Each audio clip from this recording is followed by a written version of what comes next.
ओम नमः सिद्धेभ्य। अहिंसा परमो धर्म की। आचार्य पूज्य श्री कुंद कुंद भगवान की जय। आचार्य पूज्य श्री विद्यासागर जी महामुराज की जय। पूज्य मुनि सोम सागर जी महाराज की जय। समस्त मुनि राजाओं की जय। पूज्य मुनिवर श्री निसर्ग सागर जी महाराज की।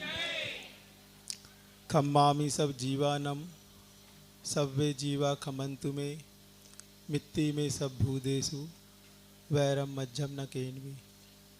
इसका भाव है, मैं संसार के सभी जीवों को क्षमा करता हूँ, सब जीव मुझे क्षमा करें।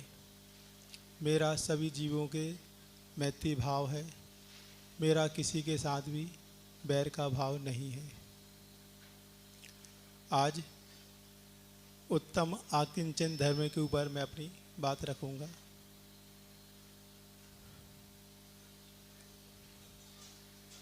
आकिंचन धर्म का मतलब है किंचित मात्र भी परिग्रह को ग्रहण नहीं करना। इसका पूर्णतः से पालन करते हैं मुनि महाराज। और आप लोग के लिए बाहर परिग्रह ज़्यादा होता है। परिग्रह वैसे 24 प्रकार के होते हैं, 10 बाहर में और 14 अंदर में।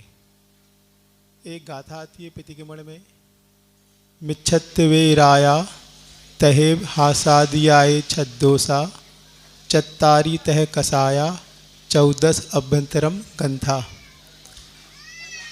10 जो परिग्रह है वो ज़मीन, मकान, सोना चांदी, रुपए पैसे, दासी दास, पशु वगैरह और ये क्या बोला, कुप्य भांड, बर्तन वगैरह आते हैं। ये आप लोगों के पास इसकी ज़्यादा होता है। और हम लोगों के जो परिग्रह होते हैं वो होते हैं 9 कसाय और मिथ्यात्व और 4 कसाय बड़ी वाली, ऐसे 14 होते हैं। अब आपको मैं एक घटना सुना रहा हूँ अपने व्यक्तिगत जीवन की, जो परिग्रह को लेकर जुड़ी है। परिग्रह को पाप कहते हैं, ये मुझे अभी मालूम चला।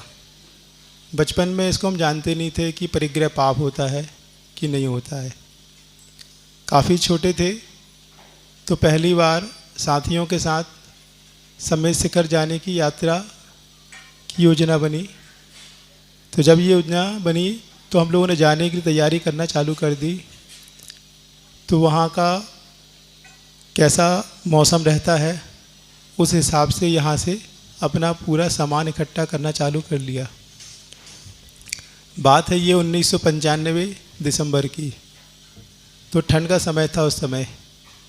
तो काफ़ी मात्रा में सामान इकट्ठे किए, ठंड के हिसाब से खाने पीने के और घूमने के पैसे वगैरह लेके अच्छी मात्रा में निकले।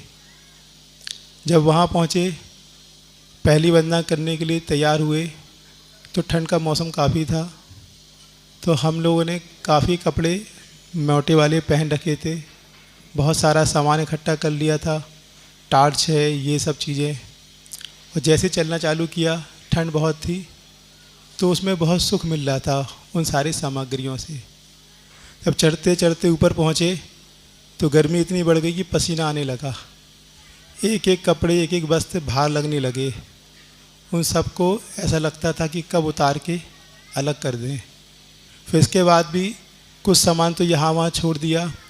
फिर बहुत टाइट कपड़े पहन रखे थे, उससे चलना मुश्किल हो रहा था। फिर रात को ही 4 बजे से झोपड़ियों में खाना पीना चालू कर दिया। ऊपर पहुँचते पहुँचते खाते पीते और अपनी यात्रा की। यात्रा काफ़ी कष्टपूर्ण थी। सुख तो कम मिला, दुख ज़्यादा मिला। जब वापिस आ गए, ज्ञान में आ गया कि इतनी सारी सामग्री की आवश्यकता नहीं है यात्रा करने के लिए। बहुत कम सामग्री में यात्रा ज़्यादा अच्छी होती है। तो दूसरे दिन चढ़े तो कपड़े थोड़े से कम ली पहने और कुछ लाठी वगैरह लेके चले। और जब यात्रा हो गई फिर कुछ नाश्ता पानी किया और फिर वापस आए। ये यात्रा पहले की अपेक्षा काफ़ी अच्छी थी, मगर फिर भी इसमें कष्ट था, क्योंकि लाठी लेके जाना, हर टोंग पे एक लाठी छोड़ी, जब तक वापस आए तो लाठी गायब। अब दूसरी की उठा ली, फिर आगे गए, फिर छूट गई, फिर बाद में अपनी फिर मिल गई। इसमें भी विकल्प बहुत होता था। और बाद में जो खाया तो चढ़ना तो आसान था, खाने के बाद फिर उतरना और कठिन हो गया। अब जो तीसरी यात्रा की उसमें ना लाठी ले जाऊंगा ना कुछ खाऊंगा, सीधे जाऊंगा सीधे वापस आऊंगा। ये यात्रा बहुत अच्छी लगी। तो जब यात्रा पे अपन जाते हैं तो जितना कम सामान होगा उतना जीवन आसान होगा। फिर पैसे के लिए उतनी आवश्यकता नहीं थी।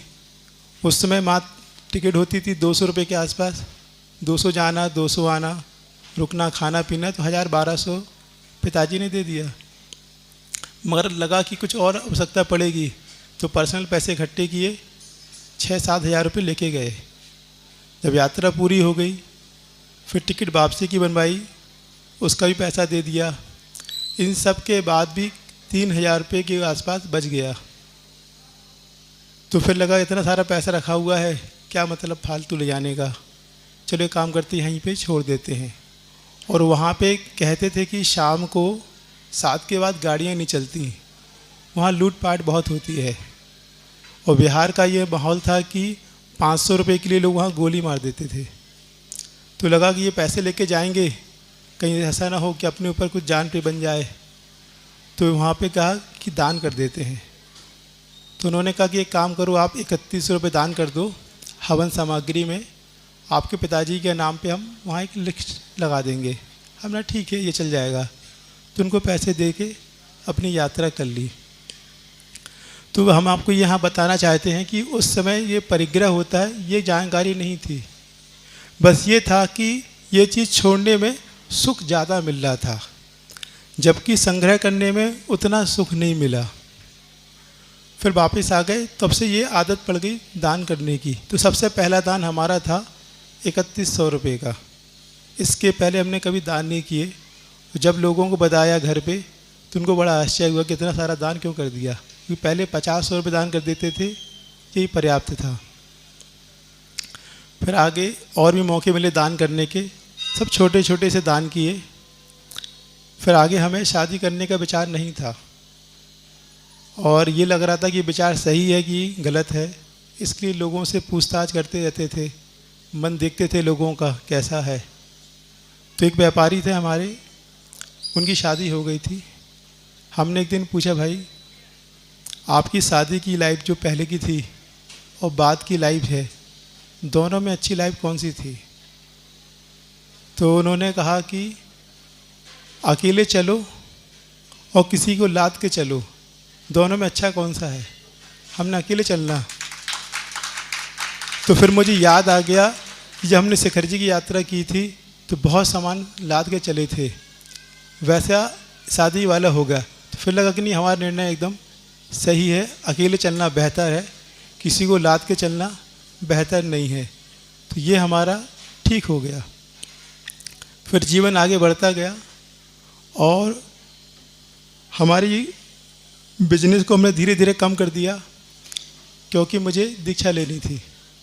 तो फिर सोचा कि ऐसा बिजनेस पकड़ेंगे जिसमें कम मेहनत लगे और जल्दी पैसा कमा लें। तो फिर शेयर बाज़ार में अपना पैसा लगाना चालू कर दिया। शुरू में काफ़ी लॉस हुआ, 2-3 साल में ट्रिक आ गई पैसा कमाने की, और फिर अच्छा खासा पैसा उस टाइम पे एक दिन में 15 से 20 हज़ार रुपये कमाना चालू कर दिया रहा। 2-3 साल लॉस खाने के बाद फिर ऊपर जाता था, फिर कमाया, फिर लॉस हुआ, फिर नीचे आ गए। तो महाराज जी लोग को हम सब बता देते थे कि हमारा शेयर बाज़ार का काम है, कमोडिटी करते हैं, MCX करते हैं, वादा करते हैं और सोना चांदी इन सब चीज़ों का करते थे। तो महाराज जी लोग बोलते थे इसको मत करो, ये जुआ है। हमने कहा ये जुआ नहीं है, जुआ होता तो हम इसमें पैसा लगाते और फिर आते, ये तो मैं अपनी बुद्धि और दिमाग से कमा रहा हूँ और पूरा पैसा दे रहा हूँ, ये जुआ नहीं है। तो हमें उनकी बात समझ में नहीं आई, हम अपनी बात पे अड़े हुए थे। हमारा व्रत भी हो चुका था, सब कुछ सात्विक था, खाना पीना हो गया था, मगर ये चीज़ हमारे हाथ में हमेशा थी कि शेयर बाज़ार में पैसा लगाना और कमाना। फिर 2011 11 जुलाई को एक सभा में हम ऐसे प्रवचन सुन रहे थे महाराज जी के मुख से, तो उन्होंने एक सूत्र दिया कि कम समय में ज़्यादा पैसा कमाने का भाव आए बिना मेहनत के, उसे जुआ कहते हैं। हमने ये विचार तो मन में आता है कि बहुत कम समय में ज़्यादा पैसा कमाना ये जुआ है। अब चाहे ये स्टॉक मार्केट हो, चाहे अनाज का काम हो, चाहे ज़मीन लेके प्रॉपर्टी सेल करने का हो, कम समय में ज़्यादा पैसा कमाना बिना मेहनत के ये जुआ का है। तो जैसी बात कान में गई तो हमारा एक शुरू से निर्णय था कि हम निर्णय बहुत तेज़ी से लेते हैं, और एक बार कमिटमेंट कर लिया तो फिर खुद की भी नहीं सुनते हैं। तो वहीं हमने सोच लिया कि अब इससे मैं बाहर निकल जाऊंगा। और मैं जानता था कि मन हमेशा साथ नहीं देगा आपका, वो कुछ नया बताएगा। तो मैंने वहीं बैठे बैठे सोचा कि अब मैं वापस जाऊंगा, फ़ोन उठाऊंगा, ब्रोकर को बोलूंगा कि जितना भी सामान है, स्टॉक है हमारा, उस सब को सामने जो भी रेट चल रहा है उससे निकाल देना, और हम सारा चेक बना के हमको वापस भेज देना, और मुझे फ़ोन भी नहीं लगाना कि क्या रेट चल रहा है। अगर उसने फ़ोन ला के बता दिया कि ये रेट चल रहा है तो मन में आएगा शाम तक और इंतजार करते, हो सकता है कुछ रेट बढ़ जाए। तो मैंने फ़ोन काटा और फिर मैसेज आया कि इतना इतना सेल हो गया और इतना का पैसा बचा, चेक आया। और जब शाम को बाज़ार देखा तो काफ़ी ऊपर पहुंच गया था। हमने कहा अच्छा हुआ निकाल दिया, नहीं निकाले होते तो आज भी हम इसमें फंसे रहते। तो तेज़ निर्णय लेने में हमेशा फ़ायदा मिलता है, और आज उसका फ़ायदा ये मिला कि आज हम यहाँ तक आ गए। तो परिग्रह तो जो बाहर का था वो तो हमारा छूट गया। अब जो अंतरंग परिग्रह है उसकी भी साधना कर रहे हैं, और बहुत जल्दी उसको अपने प्राप्त भी कर लेंगे। इसी भावना के साथ अहिंसा परमो धर्म की जय। आचार्य श्री विद्यासागर जी महाराज की जय।